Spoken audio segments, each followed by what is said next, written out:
Successful companies don't run behind the trend. Like you don't stop everything that you're doing to run behind this because this is getting attention.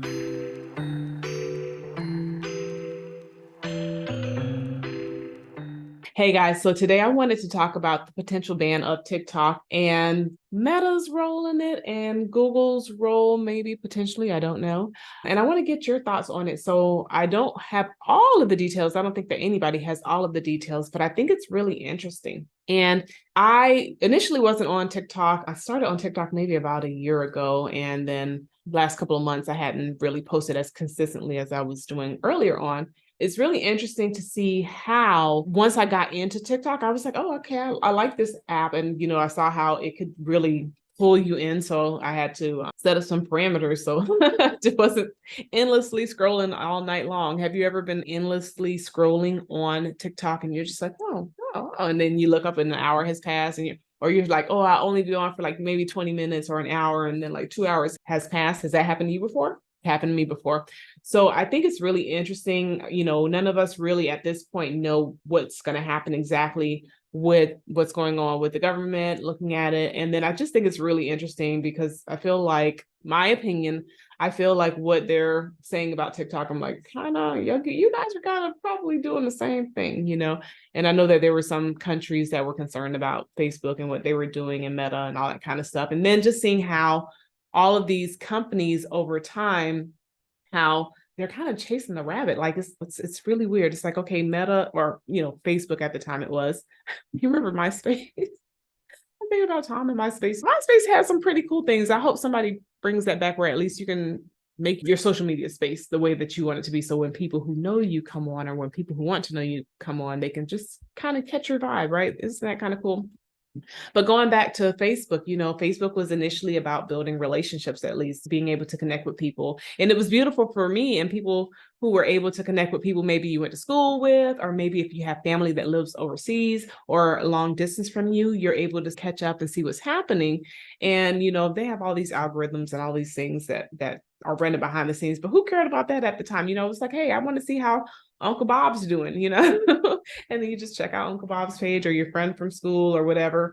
And then with Instagram, it was initially a photo sharing app. And so when Instagram and Meta started to change and shift and say, hey, we're going to chase behind TikTok, I'm thinking, why are y'all going to do that?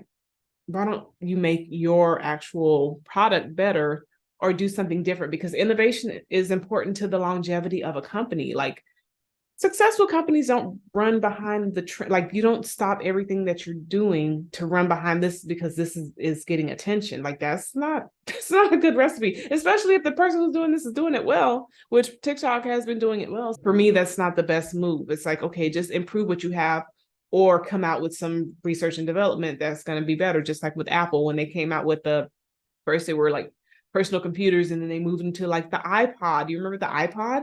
And it was the iPod and then it was the iPad and then it was the iPhones, or they may have come in different orders, but it was like they kept innovating and I'm waiting for them to continue innovating. But I heard that they're coming out with a car. So that to me is exciting because they are not trying to necessarily do what everybody who was creating phones were doing or computers were doing. They're just doing something different. And so are there cars that exist? Of course there are cars that exist. But what I'm saying is like they didn't start making cars because they found out Samsung was making cars. Like they didn't do that. It was a part of their research and development stage. So that's what I'm talking about. Like if Facebook, would mark looking at the metaverse, I feel like at least that's an original idea, or at least it's something that's unique that TikTok wasn't necessarily focusing on, or some of the other like YouTube, they weren't focusing on that. So I feel like them trying to run behind somebody who's successful, that's just not good. Like we have different companies and platforms for a reason. There's Walmart and there's Target. There's some people who prefer to shop at Walmart. There's some people who prefer to shop at Target or Target, right? And those are two different audiences. So I don't know why Facebook has been pushing, and I'm saying this for a reason because I think it potentially may come back to bite them because they've changed up their platform. And at some point in time, I did realize that there were some people who I was following on Facebook, and all of a sudden I realized, hey, I'm not seeing any other posts, and so their algorithm was kind of pushing what it thought I wanted to see. But it's like there are some people who I never see their posts, and that's not okay because I really want to see the posts of the people that I connect with. So sometimes the algorithms are flawed and they just kind of whatever the logic is behind them. But when it comes to Instagram, if you see when Instagram started to change with all of these reels and Facebook, so a lot of people who use Instagram for the reason that it was originally intended for, they got frustrated with reels. They're like, every time I scroll through, I'm seeing these random people's videos. That's not what I wanted to see. I want to see my little nephew growing up. I want to see the pictures of the people who matter to me. And that's why people were on Instagram. Also, people who are in the art world, they're like, hey, I used to show my art and share my art through Instagram, and now are my photos through Instagram. It's like they can't decide on what they want to do, especially when the leader loses focus of their original intent and their original vision. Like, you have to go back to it and say, are we actually following what we said we're following, or are we just jumping on the latest trend? You have to go back to those vision statements and those mission statements. And even for our own lives, we need to have our, vision statement, mission statement, whatever it is that says, okay, this is why I am here. This is what I desire to do. This is what I am planning to do to make an impact on the world in a positive way, because we are positive people, right? And so I just look at Facebook, and going back to this whole TikTok potential ban, a lot of people know that Facebook spent a lot of money lobbying against TikTok being banned. But what I think is going to not necessarily benefit them, I don't think it's going to end the way that they're expecting it to end, because you have a lot of people who like TikTok.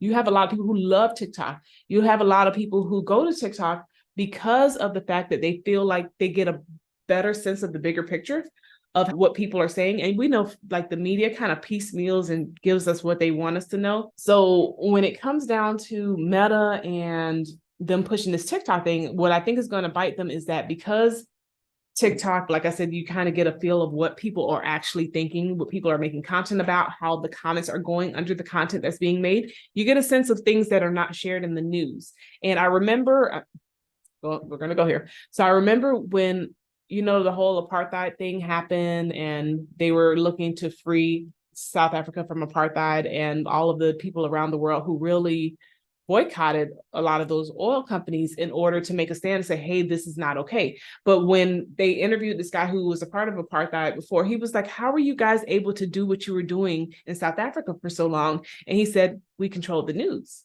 And that always stood out to me. He was like, who owns the news? People can put out whatever narrative that they want. And that always stood out to me. So I pay attention. I'm like, find out who owns the news, because they're going to sway things and slant things toward their own way, that what they want to have portrayed. And so that's one of the things that I did enjoy about TikTok, and I do enjoy about TikTok. But where I think Meta is going to have a problem is because if TikTok gets banned, all of the people who know, which a lot of them do, that Meta was behind this push, they probably have a love-hate relationship. It's like kind of like that cousin that you got to play with, but you really don't want to play with them. But, you need somebody to play with. So you're like, okay, we're going to play together, but you're not my favorite person. Like, if I had a choice, I would play with my other favorite cousin over here, kind of thing. So Meta's kind of like that cousin that you kind of play with because you had to, because their mama came and visited your mama. And it's like, okay, well, I guess we got to play together,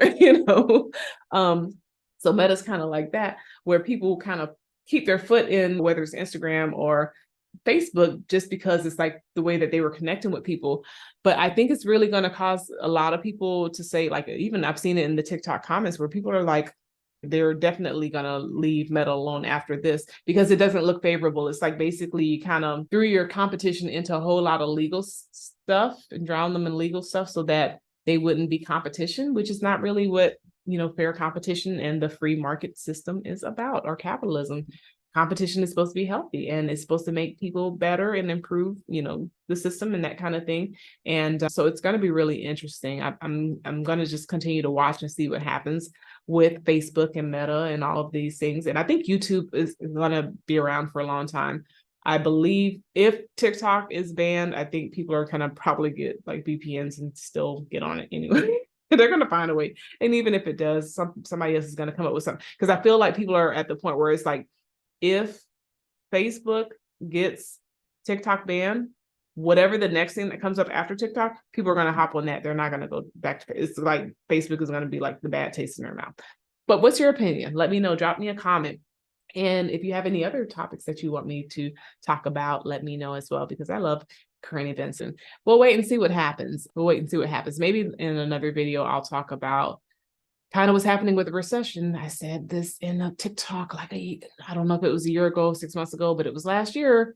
I said that this time around is not going to be the same thing as the pandemic. So I hope people had ears to hear. Not going to get into that right now because that's the whole nother topic. So maybe that'll be the next conversation. Maybe, maybe not. All right, guys. With that being said, make it a great day. If you do want me to talk a little bit about the recession and why I felt the recession was going to be quite different as far as the job market than what happened in 2020, let me know. Drop me a comment about that. But all right, guys, with that being said, make it a great day. Take care.